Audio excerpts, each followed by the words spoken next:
Welcome, everybody. We are delighted to welcome you tonight. I am Terry Kay of the Jewish Grandparents Network. Thank you so much for joining us for this important conversation, how to talk with grandchildren about death and dying. We are honored that our presenter tonight is Rabbi Melanie Levav, Executive Director of the Shomer Collective.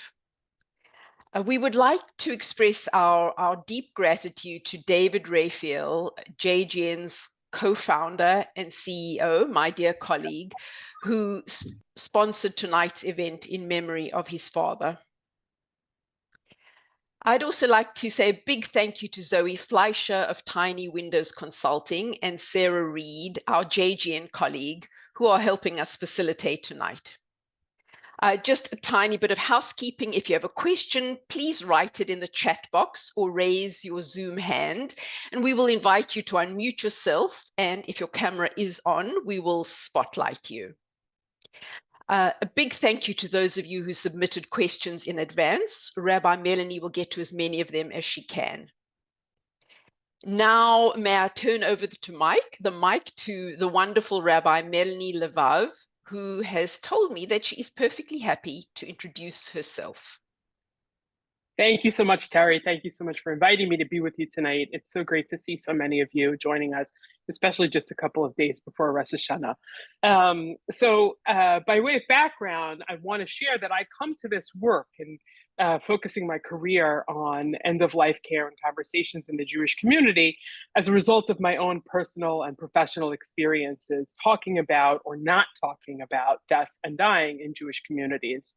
I've worked in the Jewish community for more than 2 decades, and over the years of my work as a social worker, as an educator, as a fundraiser, I noticed that too many families end up in crisis around end of life because we don't know what to do or where to turn for help.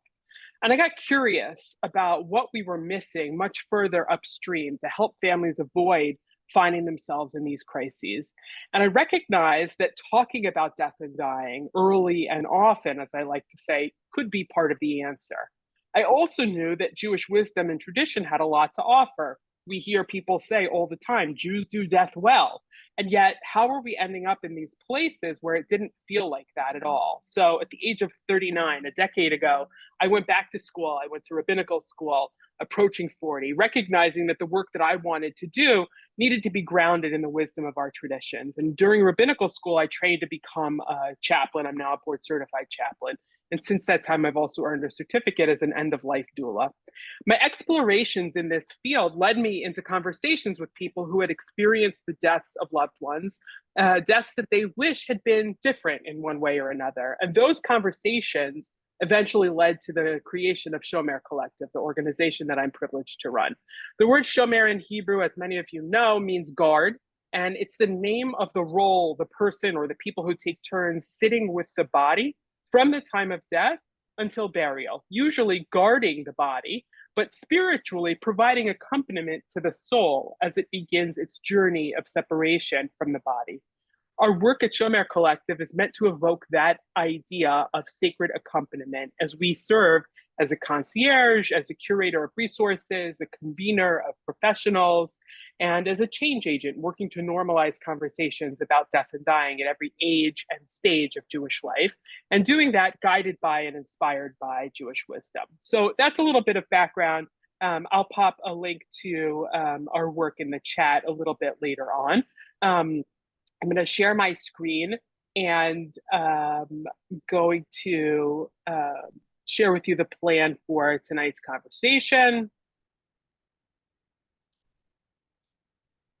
We'll start by grounding the work in Jewish wisdom and practice. I'll get to that in just a minute. Then we'll talk a bit about general tips for talking with grandchildren. I will start to address some of the questions there about your adult children that I know come up often. We'll talk about general understandings about death. What does death mean? Then some ages and stages, ideas from the experts out there in child development about what children, grandchildren understand at different ages of life. And then we'll have plenty of time for questions and discussion. As I've mentioned to Terry and Zoe and others, I welcome questions throughout. So feel free to put them in the chat. While I'm sharing my slides, I can't see everyone's hands up, but I know that Zoe and Terry will feel free to stop me if there's a question that should be answered at a specific moment. So with that, we'll dive right in. And the place I want to start is with Torah. I want to share with you one verse from the book of Deuteronomy. This may be familiar to you as a verse that comes from the piece of liturgy called the Shema, the central declaration of faith that's said in our prayer services daily. And so in this section of Deuteronomy, we read, "Take to heart these instructions, which I charge you this day. Impress them upon your children. Recite them when you stay at home and when you're away, when you lie down and when you get up." And this is the piece of wisdom that I start with from our tradition to help answer the questions about when should we talk about death. And this idea of talking to children, whether they be your adult children, your grandchildren, impress them upon your children. In Hebrew, the word is vishinan tam, and the root means to repeat, to talk about it often, to keep saying it, recite these words, talk about hard stuff when you're at home, when it's comfortable to do so, when you're away, maybe when it's not so comfortable, when you lie down, when you're in a comfortable place, and when you get up, maybe when the kids get up too early in the morning, right? And they're boisterous and full of activity. The point here is that talking over and over again is the way that we impress upon our children, our grandchildren, what we want them to know, what we want them to learn from us. And so that's where I want to start tonight, with that piece of Jewish wisdom. And let me pose a question for you, and feel free to respond in the chat. Maybe some of you are already experts at this. How are you already talking about death and dying with your own grandchildren? One way to think of it is this question in particular. How do you include the memory of those who are no longer alive in your own ritual events? Think about the baby namings that take place in your families. Think about the b'nai mitzvah, the weddings. How are you already talking about the people in your families who have died in a way that normalizes that in your family conversations? You might do it at those special occasions like weddings and baby namings, but you might do it on the regular, like over Shabbat dinner, if you're using a ritual object that came from a previous generation, if that was something that was given to you by someone who is no longer alive. So that's a question that I pose to you, and I welcome responses in the chat. I'm going to move on, and I want to recognize the special role that grandparents play in these conversations. The questions that come up, and we received several of them in advance, about whether you need your adult children's permission to talk with your own grandchildren about death and dying, are important questions to be asking. And I encourage you to think about, what kind of relationship do you already have with your grandchildren? Maybe you're the kind of grandparent who lives close by and your adult children rely on you for childcare regularly. Maybe you're the kind of grandparent who the grandkids only see a couple times a year, but you FaceTime with them at some regular interval because you don't live close by. How are you already in relationship with your kids and your grandkids? What are you already talking with them in terms of difficult conversations about that can help guide you when you get to the conversations you want to be having about end of life? And in particular, what's the role that you play as a grandparent in holding the memories of earlier generations of your family? Maybe there are stories you like to tell, or stories you were told as a child that you haven't yet told your own grandchildren. Do you talk about the people that your grandchildren are named for, if that's a thing in your family? And so I want to ask those questions in a way that I'm also acknowledging the fears you might have in talking about death and dying, especially grandparents who are aware of their own mortality in a particular way, recognizing that grandparents in the natural course of life are closer to end of life than the generations you're talking with. And so this is where normalizing the conversation is so important. When you talk with your adult children about death and dying on an adult level, then it becomes a little less difficult to broach the topic with them about how you might talk about death and dying with the grandkids. And so I'm going to share a story to help illustrate this idea of normalizing the conversation and bringing the memories of people who are no longer alive into daily conversation. The picture on the right there was a picture that my youngest, Ami, drew at the age of 5 in kindergarten. And many of you have had this experience. The kids are learning their letters, big D, little d, what begins with D, right? And so when the kids are learning their alphabet, they're writing the big letters and the little letters, and they're drawing a picture of something that begins with that letter. And you might imagine on the A day, kids came home with pictures of apples, or the B day, a ball or a boy. And on the D day, you might imagine that kids came home with pictures of dogs and ducks. And this is the picture that my child brought home on the D day in kindergarten. And we said, Ami, that's such an interesting picture. What is it? And Ami said, dead. Dead begins with D. And of course, Ami said dead begins with D. This was in the years in which I was in rabbinical school already. So we were already talking about that in terms of my own profession. But why was it that my 5-year-old thought dead begins with D was just something they would draw a picture of? Because in my family, 2 of my kids' grandkids are no longer alive. And we talk about them probably even more than we talk about the grandparents who are still alive. We use their tablecloths that my mother-in-law embroidered on holidays, or Zadie's challah knife on Shabbat. They're ritual objects. The names that my children carry. We talk about these stories on such a regular basis. The recipes that we cook, the foods that we like, the foods that we eat on Bubby and Zadie's birthdays to remember them. Right? This is the way that we've normalized conversations about the fact that my kids have a Bubby and Zadie who are no longer alive. And so it made sense that my 5-year-old drew a picture of dead begins with D, because it was just something that was part of this 5-year-old's life. The fact that they had 2 grandparents who were dead, and we talk about them pretty much every day. And so, I'll get to the ages and stages in a bit, but the psychologists tell us that by around the age of 4, kids begin to understand the concept of permanency, right? So at age 5, the kid knew that this was something that wasn't going to change, right? The fact that Bubby and Zadie were dead was not going to change. And so that's a story I like to share, a picture I like to share to illustrate literally the ways in which normalizing the conversation may lead to things that could surprise us, right? One might imagine the teacher a little bit surprised if this wasn't a picture of a dog or a daisy or a ducky or something like that. But recognizing who our family is and how we normalize the conversation, it makes sense. We received questions in advance from a number of you about taking grandchildren to the cemetery. And so what you see on the left here is a picture of my own kids at the cemetery, and that headstone is my paternal grandfather and grandmother. And I wrote an article about it. I'll share the link later if we get a chance. This was a visit we took a number of years ago to visit the graves of my grandparents, because I wanted my kids to see the names, their own names. Literally, my kids are named for these grandparents of mine. You can't really see it so well, but on the left, Harry, his name in Hebrew was Aharon, and my son on the left, his name is Aharon. So it was an important time for us to talk about who these people were. You see my kids putting rocks on top of the headstone.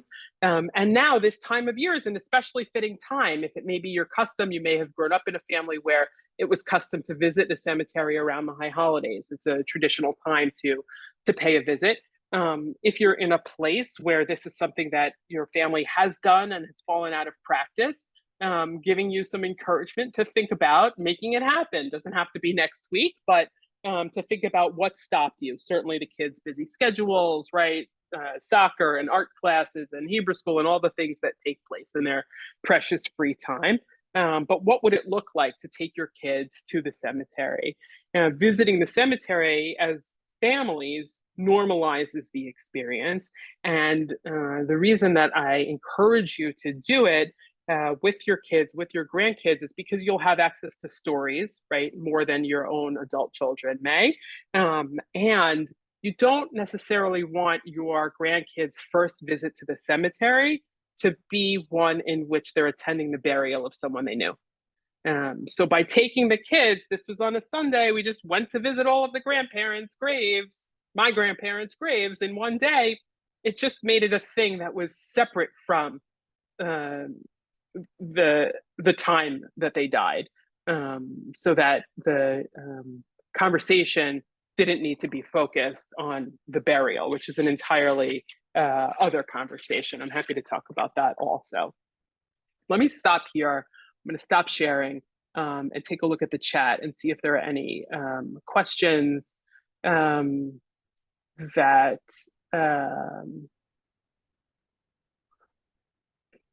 need addressing. I appreciate all the stories that are shared.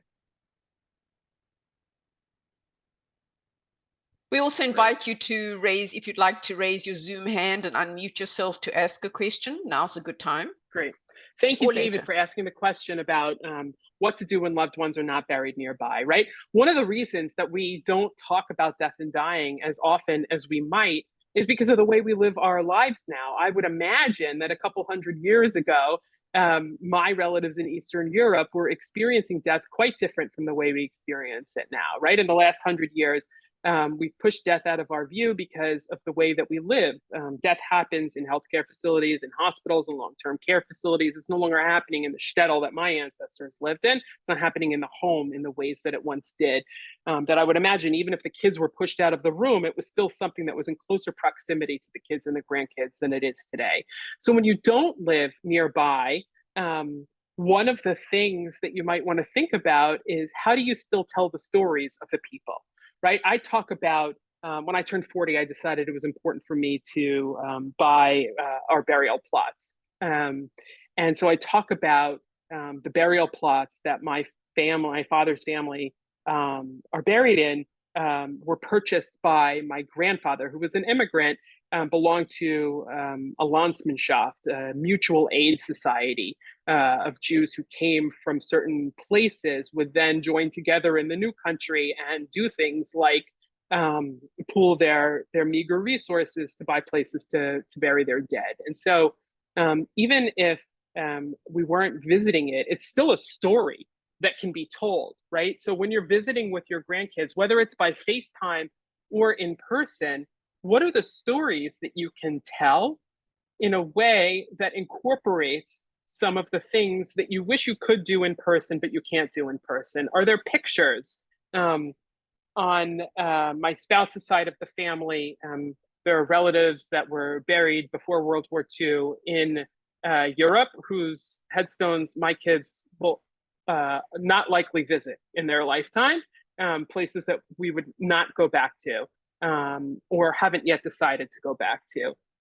But we have pictures of them from other family members who have gone and made those visits. So are there pictures of headstones? Nowadays, I think there's a site called Find a Grave or something like that. You can find pictures of headstones. A lot of cemeteries record the pictures of headstones so that you can find them in their directory online.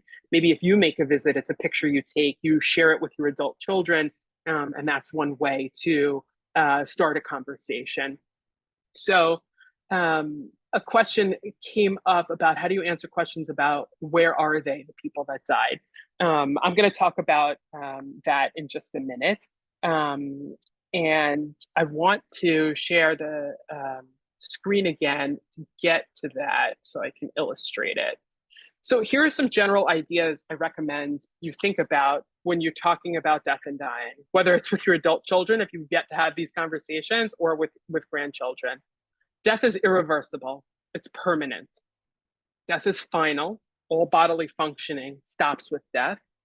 Death is inevitable. This is like the great equalizer, people say. Death is universal for all living things. One of the ways I like to describe this is when kids are, I don't know, when they enter their Jewish early childhood program or whatever early childhood program they may attend, and they're out on the playground and they're squishing bugs at age 2. At age 2, they may not understand that those bugs aren't going to go home for dinner that night. But by age 4, when the kid is still in the same JCC early childhood program, they begin to understand the idea of permanency, that death is irreversible, and that the bugs that they're squishing are not going to go home for dinner.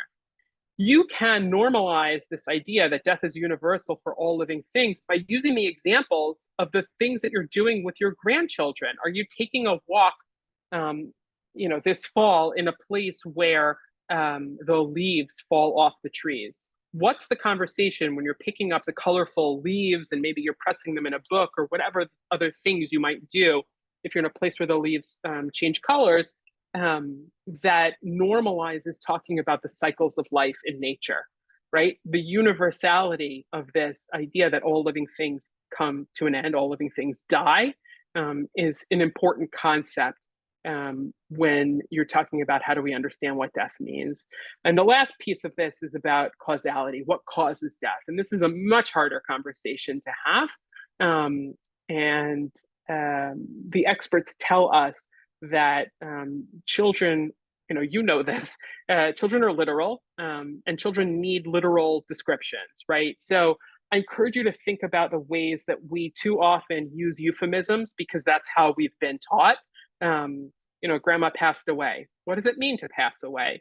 I attended an unveiling some time ago of a family member, and we wound up back at the house after, and we were out on the deck eating bagels, as one does after you attend an unveiling, and the kids are playing around us, and I was with a group of parents who were in their 30s, cousins, and they're the parents of the young kids who were playing around us, 3-5-year-olds, things like that. And they said, the kids asked at the unveiling, the little kids, what was going on and where was grandma at the time. And one of them answered, one of the adults in their 30s, that grandma was sleeping here in the grass where we were standing. And I said, listen, they asked me this question, is that the right answer? And these are well-educated people. But they hadn't given thought yet to how are we going to talk about this in an age-appropriate way. If you talk about death as sleep, you're going to have a lot of trouble getting your grandkids to take a nap the next time you want to do that, right? Or to go to sleep at night. So my encouragement here about causality is to think about words that make sense, right? If you get a sick day from work or your adult children are home because they have a sick day, then maybe not using the word sick because that means something specific in your grandkid's life, but to use the word illness, serious illness, to use the word cancer, using words that help to make the distinction keeps the conversation as clear as possible. And so here are the general tips from experts. And I'm going to go through this and talk a little bit more about some of the questions that came up, in particular about multi-faith families. First, you should listen and observe, right? What are your grandchildren talking about when you're having conversations with them? If they're young enough to be doing independent play with toys on the floor, what are they vocalizing in the toys that they're playing with? What are the actions that the figures are doing, whether it's in the dollhouse or with cars, to listen and to observe what are the things that the children are talking about. In general, with younger children, it's best to answer what is being asked and not to give them more information that they don't know what to do with. The third point here is really important. Your children aren't you, right? So if you have fears about this, first you need to figure out what your own beliefs are. And this is really important when it comes to multi-faith families in particular. If you get caught off guard at night, you're giving the grandkids a bath, and one of them asks the question, what happened to Uncle Sam when he died? And you give an answer that includes a conversation about heaven, because that's what you learned as a child, and that's what you think you should be telling the children. But you're part of a family in which there's another religious tradition that has a different belief about what happens after death, and you haven't had that conversation on the adult level, and the next day the child is being bathed and put to bed by that person in their life, it can get a little confusing. And so it's important to have these conversations at the adult level first, especially if you're talking with your adult children about what's okay and what's not okay to talk about with your grandchildren. What have your adult children already discussed with your grandchildren? How do their ideas line up with or differ from your own ideas? And by having that conversation first with the adult children, right, it comes back to this idea of normalizing the conversation. Recognize that your grandchildren will learn about death and dying from other sources. For kids who are old enough to read, I often give the example. I live in New York City. Some of you may live in urban settings where you may be walking with your grandchildren to school, to synagogue, to the store, or you may be driving by places that have news flashes on screens, but we see newspapers on the newsstands. What are the other sources of information about what goes on in the world that your grandchildren are taking in? And to realize that sometimes they know about things that you have decided you don't want them to know about. This comes up after natural disasters, terrorist attacks, right? You may keep the TV off. You may make sure that your phone isn't visible to them if you're getting alerts about certain bad things happening. But children have access to information in ways that we can't control. So to recognize that even the media your grandchildren are consuming gives them ideas about what death means. Even the simplest thing like cartoons, right? Where the character dies in one episode, 5 minutes later, you're watching the next episode and that character is alive again, right? How do you have conversations about that, the information that they've received from a media source? And this is where you have to balance this idea of sharing proactively when appropriate with number two of only answer what is being asked, right? So if you're watching a movie with your grandchildren and a character dies, it might be an opportunity to open up a conversation in the absence of a question, right? You're sharing proactively because you're reflecting on what you have watched together. And then the questions that come up may be what you choose to focus on, answering only what's being asked. And I want to make sure that you hear this loud and clear. The last point here, then I'm going to stop the slides and look at some more questions. That it's okay not to know all the answers. You do not need to know all the answers. Maybe you already know this about other things in your life, but sometimes we adults are caught off guard by questions that we're not sure how to answer.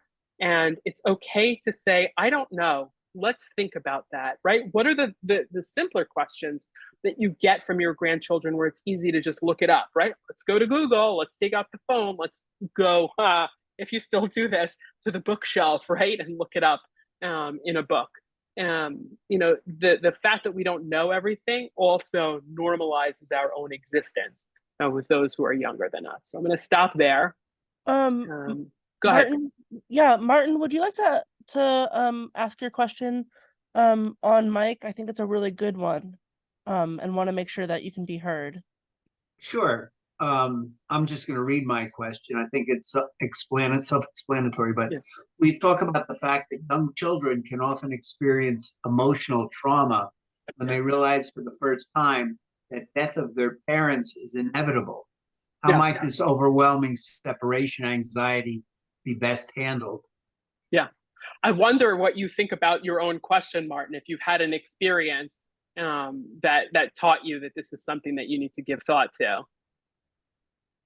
Well, I've always actually experienced separation anxiety. I'm an only child, which doesn't necessarily mean something in particular, but I was always very, very concerned as a young child about separation anxiety. And I remember the first time coming back in New York City when my uncle died, my parents tried to gently tell me something about it, and I realized they wouldn't be around all the time. Yes.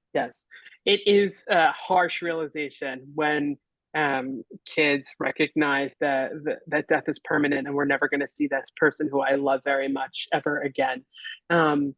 And here's where I think the idea about normalizing the conversation, having it as often as possible in a way that reduces the pressure, can help with some of the anxieties that come up.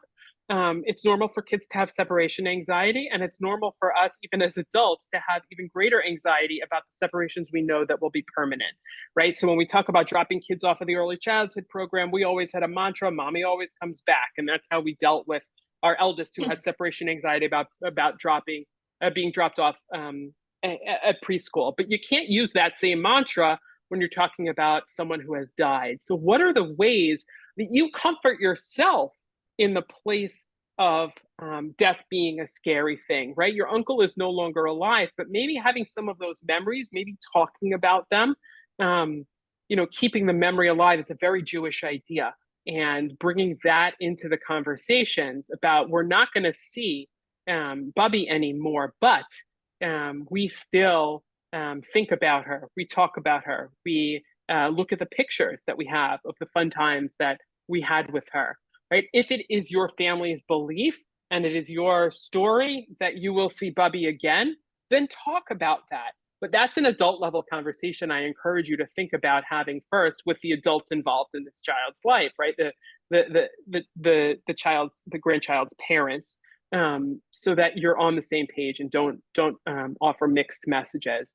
The separation anxiety is real, and the idea of permanence. I'm going to talk about ages and stages in just a minute. It's elementary school age children who begin to have the fear when they realize that death is permanent, that it's going to happen to them, and it can get even more intense in the tween and teen years. Some of us have pets. Perhaps many of you are in families where, like mine, we got our first pet because of the pandemic and we needed the emotional support. We have a pandemic puppy. And I remember the first time our youngest came out of their room holding the puppy and realized that puppy was not going to live forever, and was hysterical in tears. And so what are the ways that you've already talked about separation in a permanent way from other things? Maybe, the death of a pet, even if it wasn't your own pet, but someone whose pet has died. Your child is aware of an animal who someone had a relationship with, and that animal is no longer alive, right? You can normalize that and then bring the experience back to humans, which is obviously very different. Creating those memories. I see Bernice's comment. I always say to my granddaughters, when I'm no longer here, you'll always remember me because we played this game together, made challah, we danced together. There's a couple related questions. There's one a bit back that Martha asked about talking about the soul in Judaism, questions about talking about heaven, about the body, how helping kids with once they've seen maybe a dead person's body. I feel like those are all sort of related. I don't know if you want to touch on that now or a little bit later. Sure. You know what? Let me do the last slide that I have, and then I'm going to touch on those because some of it might come up. And so this is the bit I wanted to just share about ages and stages. In the follow-up email, there'll be a link to a site with information that comes from the American Academy of Pediatrics, and this is summarized from that. Sesame Street is also another great resource for age appropriate, especially with younger children, information about how to talk to kids about death and dying. And in the resources, we'll also share links to book lists, Jewish books for children of varying ages about illness and death. One is a list from PJ Library. They're not PJ Library books, but it's a list that PJ Library has compiled, and a couple of others. And so here we have toddlers and preschoolers on the left side. They see death as temporary, right? The example I gave of squishing the bugs on the playground, and they're not aware that those bugs aren't going to go home for dinner tonight. They're concrete thinkers. You need to use literal terms with them. Language matters, not to use euphemisms. I don't use passed away. I encourage you to think about the ways in which we've been taught to use passed away because death is a hard word to use. But I encourage you to get comfortable, at least at the adult level, with the words dead, death, and dying, and to use them so that you can move through some of the discomfort and to figure out with your adult children if those are the words that make sense with your younger grandchildren who are literal and don't really understand what passed away means, and certainly shouldn't be told that people are sleeping forever. Elementary school age kids, so 5 and up, they begin to understand the finality of death, right? I mentioned age 4, kids understand permanency. And that's the age, I mentioned this also, that kids will begin to worry about what's going to happen to them. This happens in elementary school. Tweens and young teens, they understand death, and they may have emotions that are confusing about it. They start to think philosophically about death, right? Life after death, why does death exist? And they may have feelings of guilt or regret because they have an awareness of having been in a relationship with someone who has died. I didn't get to say goodbye, right? That comes up with tweens and teens. Or I said something that I wish I hadn't, and I didn't get to apologize for it. So it's important to understand the differences in the ages of your grandchildren in terms of what they understand and what their experience is. So that's it for the slides. I'm going to come back to the questions now. So questions about soul and what happens to the body. You need to decide in your own family what's comfortable. The majority of Jews historically were buried in the ground. And so if you're talking about that, and you want to talk about if your grandkids are old enough, you know, the scientific aspects of it, decomposition, right? You may be composting in your garden, and you may be able to use examples from your own life in which things return to the earth. This Jewish idea of from dust we come and to dust we return. You may want to talk about, well, when the body is buried in a traditional Jewish way, we wrap the body in biodegradable cloth, linen, cotton, and the body is placed in a wooden casket in the ground, and in time, it decomposes, it returns to the earth, right? That's literal about what happens to the body. What happens to the soul? Now, here's where you need to know what you believe. And most of us don't always have the same ideas from one decade to another. Our beliefs might change as we get older, as we have different life experiences, or we may still be stuck in the pediatric Judaism that we were taught as kids, and we haven't really thought about it much as adults. And here's where the important conversations need to happen with your adult children, if you know that's something that's relevant in your family, so that you can understand what your grandkids' parents are already talking to them about and are or are not yet comfortable talking to them about. Jewishly, traditional Jewish beliefs is the body and the soul exist together when we're alive, right? My soul is in me when I'm alive, and then at the time of death, my soul begins its journey of separation from the body. If you have grandkids who go to a Jewish religious after-school program, or you take your grandkids to synagogue with you, or they go to Jewish day school and they're familiar with Jewish liturgy, there are pieces of the daily service that you can point out that acknowledge this. You know, that's one of the beauties of Jewish wisdom, is that on a daily basis in our traditional prayers, the recognition of our mortality is there for the taking. So in the morning, the first words that we offer when we wake up are words of gratitude. Modeh ani, modeh ani. I'm grateful to God.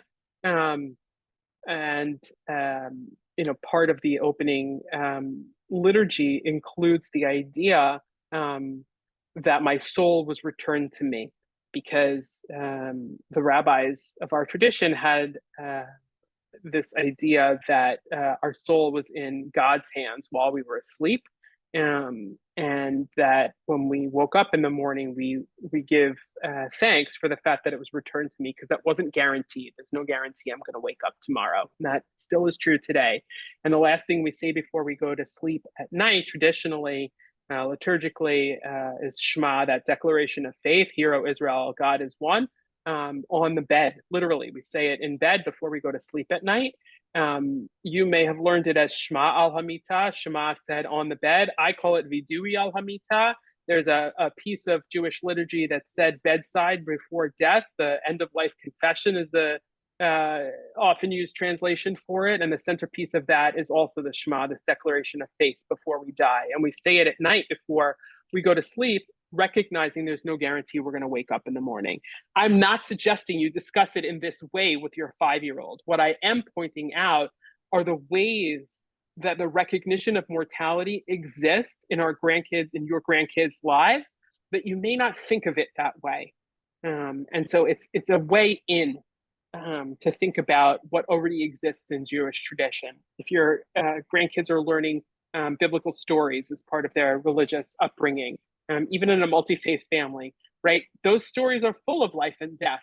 And so we can use those as an entry point into the conversations about what happens to our bodies after we die. And we can also ask questions without giving answers, right? What do you think happens? You can ask to a child who's old enough to have that conversation. Looking at some of the comments. Rabbi Linda, Melanie, go ahead. It's Terry. Could I ask you if you would turn to the questions that people sent in advance? I'm very grateful that they did that. Thank you. And I know you have a list. Thank you so much.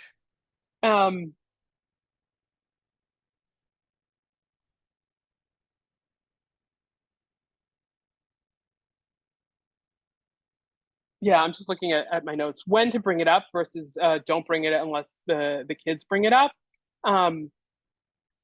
You know, we're coming up on a season in which we're going to light yahrzeit candles, if that's your custom. And some of you may have the custom of getting on FaceTime or Zoom with your grandkids to light candles or give blessings before a holiday or Shabbat or something like that. You know, there's an opportunity to bring it up then, and not only to rely on when the grandchildren begin to ask questions. Let me just get questions. 1 second.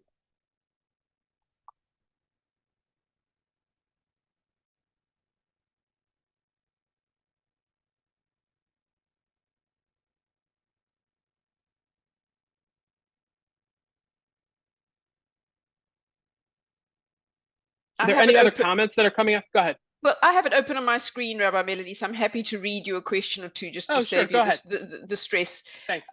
Okay. In families with multiple faiths, how do we explain the importance of different traditions and rituals without overwhelming children? Mm-hmm. Right. So if you're a family in which your adult child who you raised as Jewish is married to someone who's not Jewish, you need to have the conversation with them. But what I talk about with parents is like, you know, maybe mom grew up with this belief, whatever the belief is that you grew up with, and dad grew up with that belief, which is a little bit different. And here's what we believe now, right? And mom and dad may still have different beliefs based on what they believed growing up. But talking about it is important. I think this comes, you know, close to the conversations about like, how are we going to raise the kids? You know, what religious tradition are we going to raise the kids in? But, you know, an easy way into it is by telling stories. So if the parent of a certain religious tradition had a certain ritual or practice in their family growing up around death and dying, it's important to tell those stories to the kids so they know what was normal in my parents' life growing up. How does that relate to what I am starting to experience now that I'm starting to experience people dying in my life? Does that help, Terry? I hope it helped the person. It makes a lot of sense to me. Thank you so much. Just one more from the advanced questions, then a couple of people have raised their hands and I'll turn it back to Zoe. This person wrote, I lost my son, my grandkid's uncle, 2 years ago. The kids still miss him so much and ask so many questions. They're 7 and 5. We have great memories of him. The little one just asked me if we all get only one life. Yes. So, you know, I'm going to bring back the media example, right, of those cartoon characters who die and then come back to life. If your kids play video games, if you have familiarity with, like, you know, you get 3 lives in a certain game, to normalize what kids already know that's fiction, right? And in reality, to contrast it with, we get one life. You may be in a family where some of the religious beliefs outside of Judaism have greater clarity and strength of belief about reincarnation. If that's, you know, if your adult child is married to someone, you know, of the Hindu faith, for example, you may want to use that as an example of a belief that a different religious tradition has about death. And I grew up, you know, you speaking as the Jewish grandparent, with this specific belief. I was told this, and this is what I believe now. I'd love to hand it over to Linda first, and then I think Mo had their hand up before. So Linda, you can go ahead and unmute.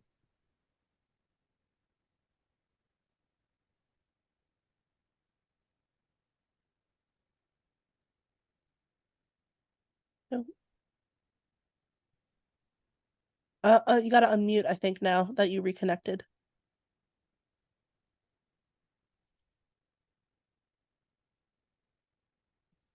You can put the question in the chat and we can read it out loud if your audio is not working.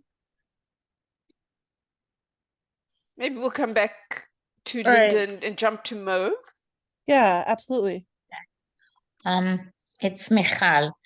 I'm the one that asked the question. My son passed away, died, and we used the word died. The kids were at that time 2 and 4, but they constantly are talking about their uncle. He was very much part of their lives. And the 4-year-old 6 months later told us that he thought it was his fault that his uncle died, which shocked us. But we realized that he was holding all this in, and he said, well, I asked him to swim all the time, and I asked him again to swim with me, and he played with me, and I think that made him die. So we had to explain to him exactly what happened, and he was only 4.5. But my question is, because they talk about it so much, are we supposed to talk less, or are we just let them talk and go along with their they just miss him so much, and the younger one still keeps looking for him. He goes up to his room and he looks for him. So I want to help them realize, and they know he's not coming back. They know that. I'm so sorry that you're asking this question from such deep personal experience, and I appreciate you bringing it here to normalize what it's like to talk about when this happens in your family. I think you answered your own question of following the grandkids' lead in letting them talk, right? Express their feelings for how much they miss their uncle, dispelling their fears that it was their fault, right? By giving them the literal information that they need at their age to know the cause, right? Why did he die? It wasn't because of something I, the 4-year-old, did. It was whatever the reason was that he died, however you have explained it. Some of the book lists that we'll share in the follow-up, have a variety of stories that you can add to your bookshelf, whether you're reading this over video or you're doing it in person, and you're reading stories about anything, and you include a book about someone, about a child who's experienced a death in their family. And then it's an invitation to have this conversation about what it was like in your family, what it is like in your family.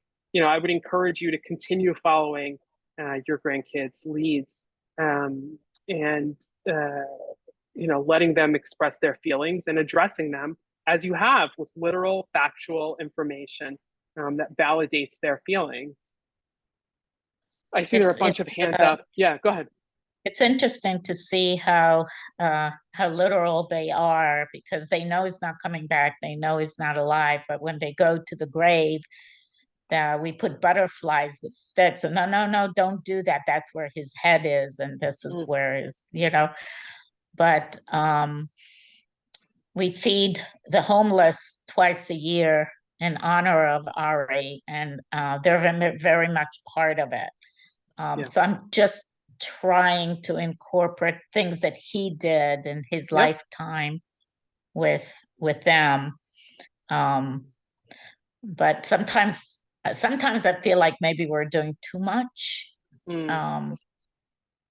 It sounds like following the kids' leads, right? When they were bringing things up is the best course. I know Linda asked this question and your hand is back up and I see it in the chat, Linda. How do you talk about heaven? The other day, my 5-year-old granddaughter commented, you could do whatever you want in heaven.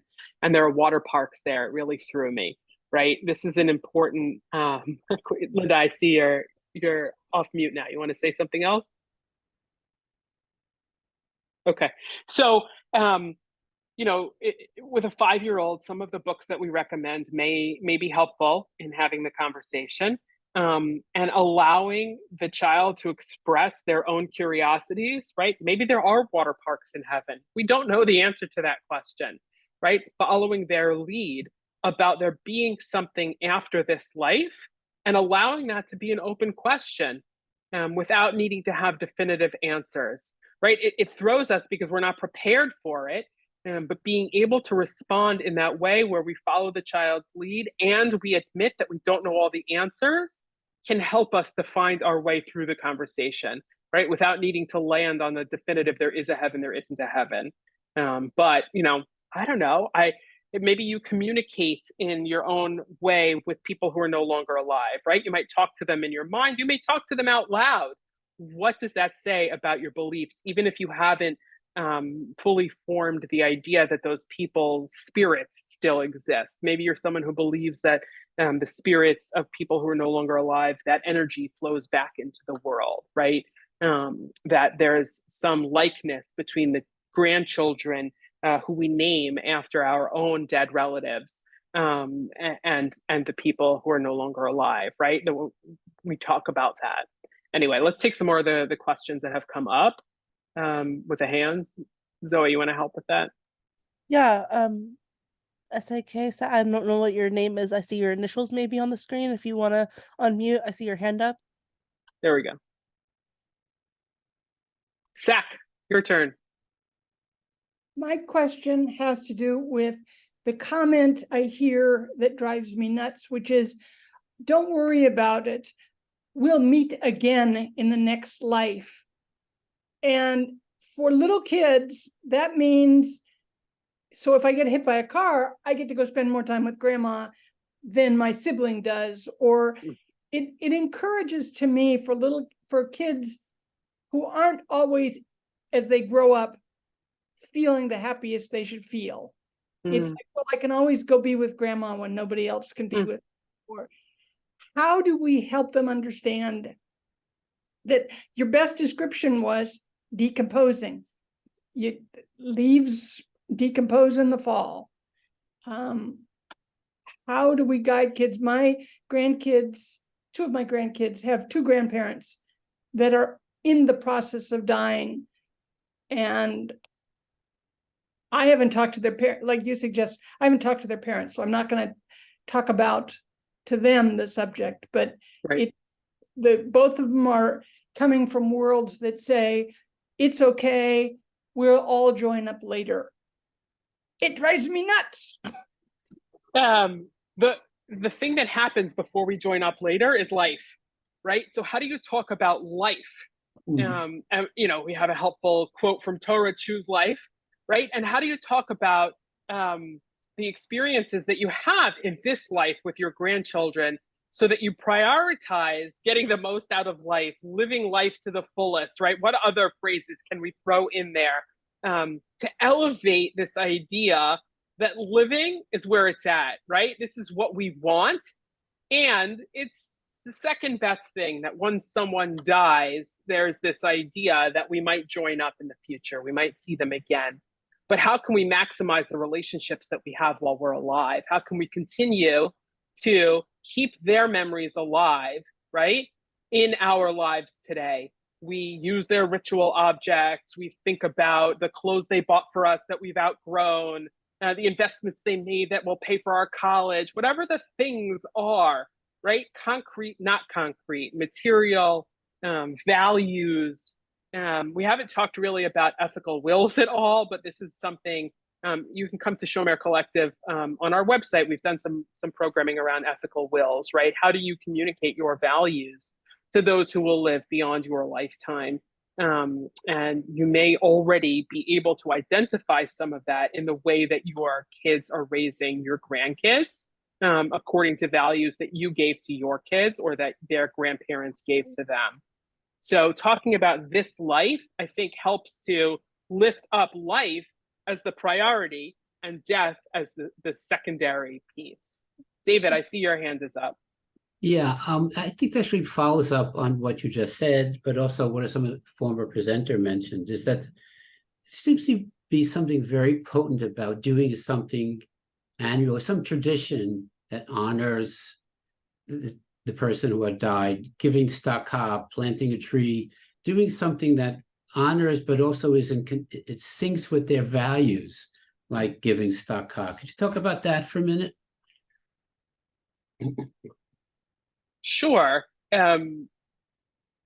Remembering someone on an annual basis by doing a specific something. We're going to go do a social justice project. We're going to do, I don't know. Right. It's an opportunity to keep the memory alive of the person in whose memory you're doing that thing. Right. You might see your grandkids tomorrow. I don't know if you're the grandpa who's picking up after school. And you ask how their day was, and they say, "How was your day?" And you say, "Oh, I had a phone call with my friend Terry. We were talking about this Zoom thing we did last night, and I dedicated it. I gave tzedakah in memory of my own father," right? And then you are normalizing the way in which you are living your values of giving tzedakah in the memory of someone who's no longer alive. On an annual basis, I think about my in-laws' birthdays. We eat foods, their favorite foods, on their birthdays. You might be in a family where you light yahrzeit candles. What are the ways that you can bring that ritual of yahrzeit candles into a kid-friendly practice? Maybe the tall glass candle, you get one of the taller ones, can be painted by your grandkids. If you're making annual visits to the cemetery, some people paint the rocks that they collect, by their own home, and then bring the rocks with them that they're going to put on top of the headstone. I have a friend who was so upset that the rocks that his kids painted kept getting blown away and moved by the snow. He glued them down to the footstone. Right? What are the ways that we've created such significance, to something that's meant to be impermanent because of the weight we place on death? I love that idea of doing service in memory of someone, right? If maybe, Uncle Joe lived in a certain place toward the end of his life, once a year or once a week, we go and we do something. We bring something to the residents of the place that he lived. We make a donation in his memory. We bake cookies, whatever the things are that are allowed. I hope that helps. There was a question a while back in the chat by Karen, talking about a story when her grandfather died, and she was really upset that she couldn't go to the funeral, sort of asking about, she said, "In retrospect, I believe my emotional response was based more on what I thought was expected of me than on my feelings." Maybe talk a little bit about expectations around death and how young people feel around that. Sure. I'm going to relate it to the question that I just saw pop up in the chat from Marlene about how young should you take kids to the cemetery.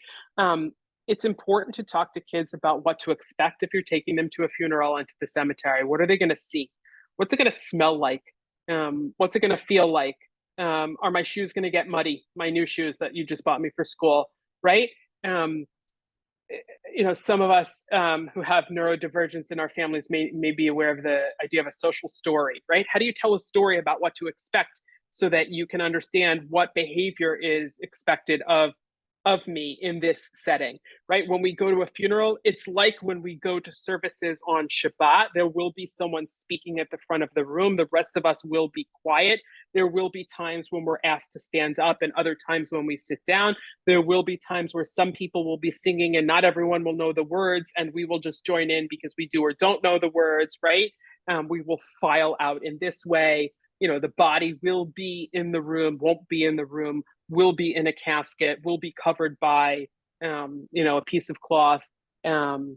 So I think, the expectations, we have to give voice to them. What's expected of me? There's a difference between, thank you, Terry, for acknowledging this in our prep conversations, knowledge and behavior, right? There's what we know and what we don't know, and then there's what we do and what we don't do. And so you have to think about that. Like, you can think about, how am I going to talk to the kids about what's happening at the funeral and the burial in terms of awareness and ideas, but I also have to think about what's happening physically, right? What's the behavior? We're going to line up after the service is over at the cemetery for our family the people are going to line up, and we're going to walk through 2 lines of people, right? What are the traditions that happen in your community and your family that you want to tell your grandchildren about before they experience it? Susan's hand is up. Before we go to Susan, I do have to jump in Please. And say that we are at 8 o'clock. Zoe, if you want to just spotlight me so that I get big for the moment. We are at 8 o'clock and we are scheduled to end at 8 o'clock. However, we have Susan waiting. We have several other questions in chat, and in anticipation, Rabbi Melanie had agreed to stay on for about another 10 minutes. So if you have to leave now, we thank you so much for joining us. We will be sending you a follow-up email by tomorrow with all the resources and the links and a survey question and the slides and the recording all tomorrow. And if you are able to stay, we would love to have your presence with us. So let's move to Susan. Hi, thank you very much. We just had a recent death. My grandchild's other grandfather just passed away, and we will be gathering together for Rosh Hashanah, and I'm making a Rosh Hashanah dinner. And as you said, I'm taking out all of the things that I've used of all the past generations, but this is the present generation. This is Ivy and Hazel's grandfather. And I'm looking for suggestions how I begin our meal to recognize Grandpa Bruce and not, we don't want it to be gloomy. I mean, what I was thinking about was saying we're starting with mixed emotions, but I would love to hear what you would suggest and help me through this, because just because we loved him. Of course. Yeah. If it's a happy occasion and your kids and grandkids gather for this holiday, usually it's a happy occasion. I would encourage you to keep it a happy occasion. And at happy occasions, we also remember things that make us a little bit sad. Think about the end of a traditional Jewish wedding ceremony, right? We break the glass. The rabbi may make a few remarks about the people who are no longer with us. And so you can do the same thing at your Rosh Hashanah table. If you're lighting candles before the meal begins, if it's an evening meal, add a yahrzeit candle. It's an opportunity to remember those who are no longer alive, right? If the kids are making place cards, you might acknowledge that last year we made X number of place cards, and this year we're making Y number of place cards. And I miss Grandpa Bruce.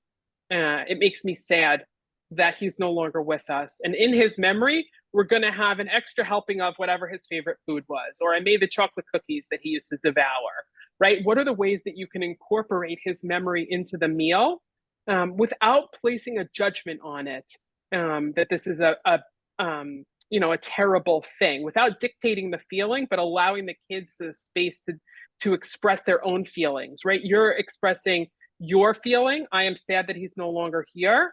And you're stating a fact. He loved to eat gefilte fish. I made twice the amount of gefilte fish, right? Whatever the things are.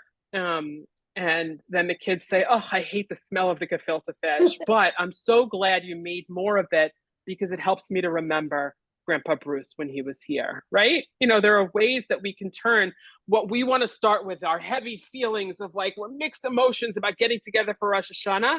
Like, I don't know, we're happy about getting together for Rosh Hashanah first. And then we're also a little bit sad because Grandpa Bruce isn't with us this year and he was with us last Rosh Hashanah, right? We're happy to come to the wedding. We're going to celebrate. And by the way, Jerusalem was destroyed. Grandpa's not with us. Whatever the things are that we say for the end of the ceremony to remind us, of the realities of life, of holding the tension together. Thank you. Welcome. Barbara asked a bit ago, if a grandparent's death is perceived to be close, how can you sort of help young adults and their children? I don't know if they meant their young adults or young adults in general. Get on board. Yep. Yeah. Talk about it. Talk about it.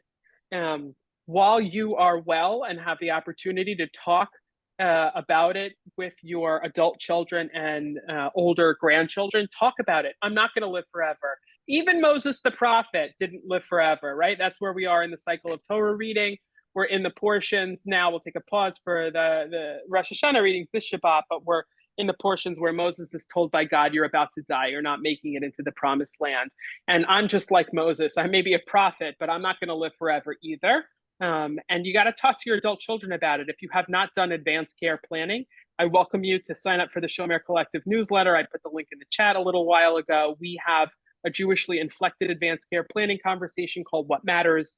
And you'll hear about the next time that we have it scheduled. We'll guide you through the process of picking a healthcare proxy and expressing your wishes in light of Jewish values and practice. So talk about it. I'm not going to live forever. I have a serious illness. I want to talk about this. This is what's important to me. This is how I want to live. This is how I want to be in relationship with you, my grandchildren, right? And to arrive at how your family is going to behave around that after you've expressed your wishes.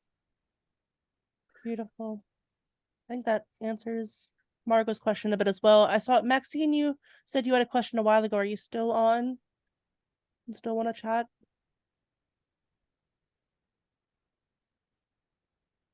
Maybe we'll just take one more question.